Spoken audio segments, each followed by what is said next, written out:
Salut et bienvenue dans cette nouvelle vidéo YouTube. Aujourd'hui, j'ai décidé de faire une vidéo un peu hors scope pour parler d'un sujet qui est fondamental en 2022, la création de contenu. Et alors du coup, pour parler de contenu, j'ai voulu m'inspirer d'un des meilleurs créateurs de contenu, en tout cas de l'écosystème entrepreneurial, qui est du coup forcément Oussama Ammar, le fondateur de The Family. Après y avoir bossé du coup pendant près de 2 ans, j'ai pu analyser tous les rouages et les secrets qui se cachent derrière le succès de cette boîte et j'ai voulu en faire une vidéo pour vous partager les 5 choses que je retiens de cette expérience. On va commencer tout de suite avec le premier point, c'est parti. Alors bien entendu, quand on parle de The Family, on parle forcément de leur chaîne YouTube.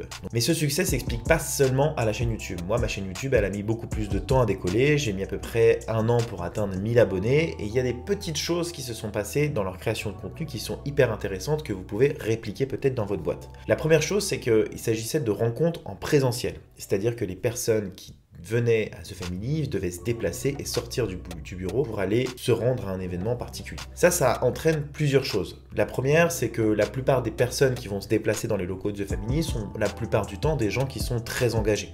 C'est des gens qui sont très motivés. Sortir du bureau à 18 h pour aller enchaîner avec un networking jusqu'à 21 h et rentrer chez soi pour s'occuper de ses enfants, il faut quand même un certain engagement. Donc les personnes, en l'occurrence, qui venaient à The Family étaient pratiquement des hardcore fans de The Family. La deuxième chose du coup qui englobe toujours dans cette partie de la création de contenu, c'est que si vous êtes des hardcore fans et que vous êtes dans une entreprise en présentiel quelque part, vous allez avoir envie de donner et de partager ce que vous vivez aujourd'hui. Ça vient notamment d'un livre qui s'appelle Contagious dans lequel il étudie comment les choses deviennent virales.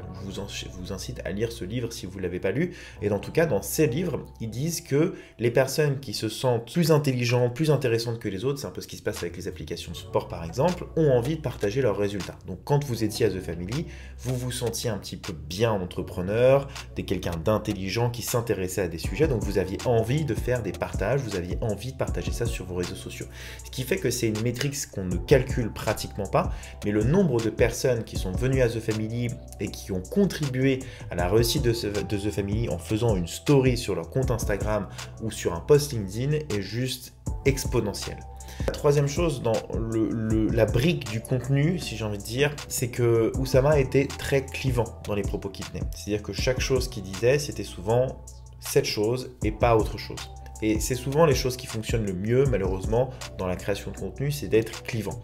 Clivant, ça veut dire c'est une solution, on résout un problème et il y a une solution définitive, c'est celle-là. Typiquement, il y a une vidéo d'Oussama qui m'avait beaucoup marqué, c'était celle du pricing. Est-ce que tu définis ton pricing? Il y avait quelqu'un dans l'assemblée qui avait demandé, bah voilà, je vends des babouches, je crois quelque chose comme ça, à 39 € et il lui avait dit que c'était trop cher. Et je trouve que cette vidéo illustre bien en fait la radicalité d'Oussama Ammar dans ses propos et dans la façon qu'il a de pitcher, qui est très clivante, c'est-à-dire que c'est pas comme ça qu'il faut faire son pricing, c'est de cette manière. Donc je critique pas du tout la clivance d'Oussama, on a tous été bercés par ses vidéos YouTube, je suis son premier fan également et c'est la raison pour laquelle aussi j'ai voulu bosser là-bas. En revanche, c'est juste pour vous dire que plus vous êtes clivant, plus vos contenus marcheront. Il y a aussi quelque chose qui est hyper intéressant, et là j'arrive toujours dans la rubrique du contenu, au 4e point, c'est qu'ils avaient également des contenus qui starifiaient l'audience. C'est notamment le cas de Pitch Don't Kill My Vibe, dans laquelle vous aviez des entrepreneurs qui venaient pitcher leur startup gratuitement, qui étaient sélectionnés pour pouvoir être jugés, si on veut dire, par l'audience, qui était Alice Zacury à l'époque, d'autres personnes qui travaillaient à The Family. Donc ça a permis de starifier énormément les personnes qui passaient sur le podium, mais également d'avoir une création de contenu qui soit plutôt simple, puisque pour The Family, c'était facile d'inviter les entrepreneurs, c'était facile de les faire pitcher, et c'était facile de critiquer, bien entendu, en bienveillance, les personnes qui passaient. C'est aussi une règle de base dans la création de contenu pour moi, c'est d'essayer de faire de contenus qui sont faciles à créer pour vous. Essayez pas de faire des choses trop compliquées, essayez de faire des contenus qui sont faciles à créer, faciles à monter et faciles à intellectualiser, si on peut dire. Donc là, pour le coup, si vous avez un contenu et qu'un entrepreneur a déjà bossé pour votre contenu, vous avez fait pratiquement la moitié du travail, donc c'est très intelligent de réfléchir à ce type de contenu. On arrive enfin à la cinquième rubrique de cette rubrique contenu dans la stratégie de The Family.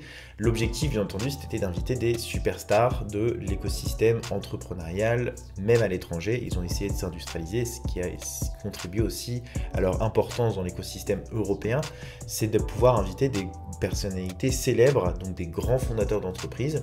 On dit souvent qu'en fait, même en étant rattaché à ces personnes-là, ça vous permet de vous montrer en tant qu'expert, de se starifier à travers quelqu'un qui est déjà une star dans son écosystème, c'est-à-dire un peu le système du je suis expert donc je suis avec lui et donc je suis inconsciemment, les clients vont penser que vous êtes autant expert que lui. On arrive au point 2 de l'analyse que j'en ai faite de The Family, il y a aussi l'image qu'il y avait à The Family.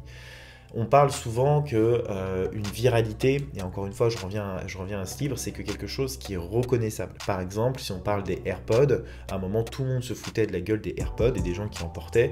Aujourd'hui on trouve ça stylé. Et j'ai été le premier à tomber dedans. Quand j'ai vu les AirPods, je trouvais ça ridicule, je trouvais que ça ressemblait vraiment à des cotons-tiges.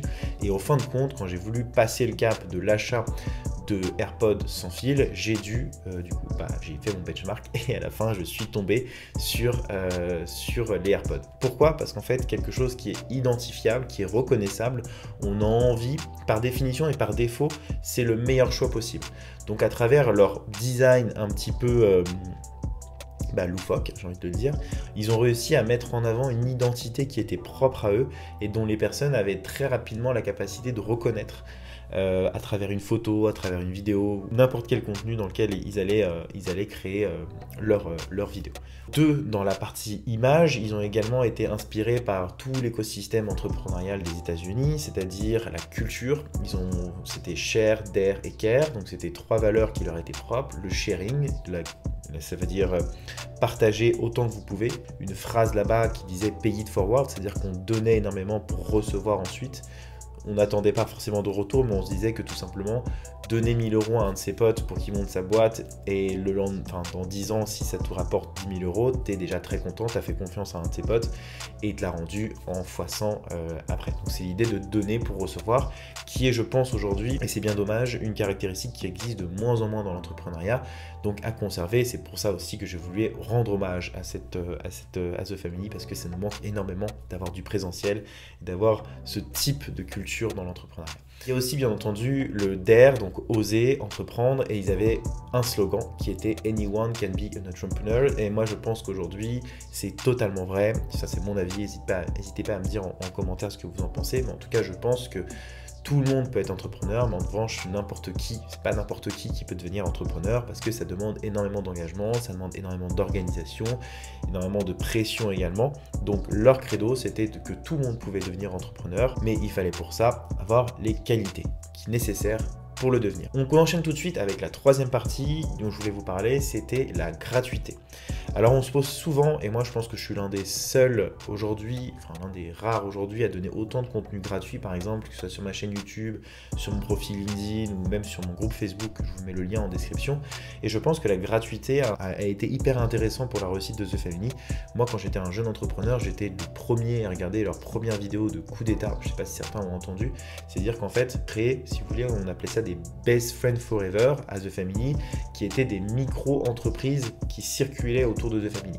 Ce qui fait que vous aviez The Family, vous aviez Lyon, qui est une école aujourd'hui assez connue, vous aviez Coup d'État, et vous aviez Kimono qui faisait des vêtements. Donc Coup d'État, à la base, c'était, vous savez, pour vocation en tout cas, de devenir le Netflix de l'entrepreneuriat, et on avait découvert des trucs de dingue, et ils avaient à la base vendu cette formation à des entrepreneurs qu'ils avaient ensuite rendu gratuit sur leur plateforme en ligne. Vous voyez bien qu'en fait, The Family a énormément souffert de ça, parce qu'ils avaient du mal à dégager du bénéfice sur les activités qui montaient. Et il s'est passé exactement la même chose avec Lyon. C'est une entreprise qui a été fondée par The Family, qui a été basée sur la gratuité. À la base, Lyon, c'était une école très sélective tous les samedis, dans laquelle moi j'ai été sélectionné, j'ai eu la chance d'être sélectionné en 2015 il me semble, où tous les samedis vous aviez accès gratuitement à des interventions d'intervenants devant une centaine de personnes. Donc ça a remplacé énormément HEC pour moi aujourd'hui. Ça m'a donné la chance de rencontrer des gens extraordinaires de l'écosystème startup et d'avoir une crédibilité, même à l'époque, pour trouver du boulot. C'était hyper intéressant pour moi de participer à ça. Donc c'est assez intéressant aussi, mais c'est un autre débat, peut-être que j'en ferai une autre vidéo là-dessus, mais de voir comment finalement une entité privée a réussi à autant bouleverser l'écosystème entrepreneurial. Ils ont vraiment fait des choses qui sont très très intéressantes et qui ont aidé énormément d'entrepreneurs aujourd'hui. C'est la raison pour laquelle on est aussi reconnaissant et qu'on, je pense en tout cas, regrette tous cette époque. On arrive au quatrième point, le modèle économique. Alors, The Family a eu beaucoup de difficultés à trouver son modèle économique. La raison est simple, c'est parce qu'ils prennent des parts dans la boîte et ils essayent de faire en sorte que cette boîte devienne riche ou fasse beaucoup de chiffres d'affaires pour pouvoir ensuite les revendre et toucher un pactole dans la revente. Donc, ce qui veut dire que leur argent qui est déposé dans une boîte est totalement irréel. Elle n'existe pas. Elle est actuellement en valorisation. Donc, s'ils le vendent, ils vendent leur part, ils ont l'argent. S'ils ne vendent pas leur part, ça continue de fructifier et malheureusement, ils n'auront jamais leur argent s'ils les vendent dans 20 ans. C'est la raison pour laquelle aussi, c'est là où on voit l'intelligence de The Family, c'est de pouvoir constituer une audience. Et c'est la raison aussi pour laquelle moi je crée par exemple un groupe Facebook et un partage autant de choses sur LinkedIn, c'est que au-delà du contenu, ce qui est hyper intéressant, c'est la communauté, une audience.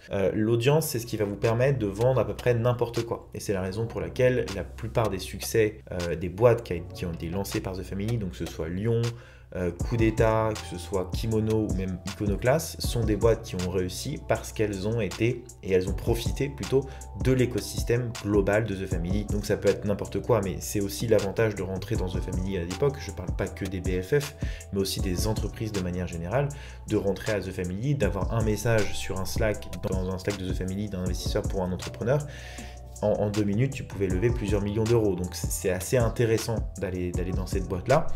Et donc leur modèle économique, c'était de constituer une audience pour ensuite essayer de la monétiser à travers des BFF. Et on arrive du coup au dernier point, et je ne vais pas vous faire un long pitch, après ça ce sera terminé. Je voulais parler du storytelling. Alors Oussama, c'est un pro du storytelling, il s'est approprié plein d'histoires, et je trouve que c'est une manière de faire qui est hyper intéressante. Il s'est placé en tant que héros sauveur de l'écosystème startup, en essayant de lancer le maximum de choses et d'aider l'écosystème à travers des histoires qu'il a entendues à droite à gauche, et qui ont pu inspirer les personnes qui l'écoutaient. Alors il y a quelque chose qui s'appelle le chemin du héros que je vous invite à regarder sur internet. Vous tapez le chemin du héros, vous allez pouvoir voir plein de choses qui sont utilisées par The Family pour pouvoir construire une histoire et pouvoir faire en sorte de placer un personnage en tant que héros dans sa propre destinée. C'est fini pour cette vidéo. Si ça vous a plu, n'hésitez pas à vous abonner et à liker ou commenter, même me dire votre avis sur cette vidéo.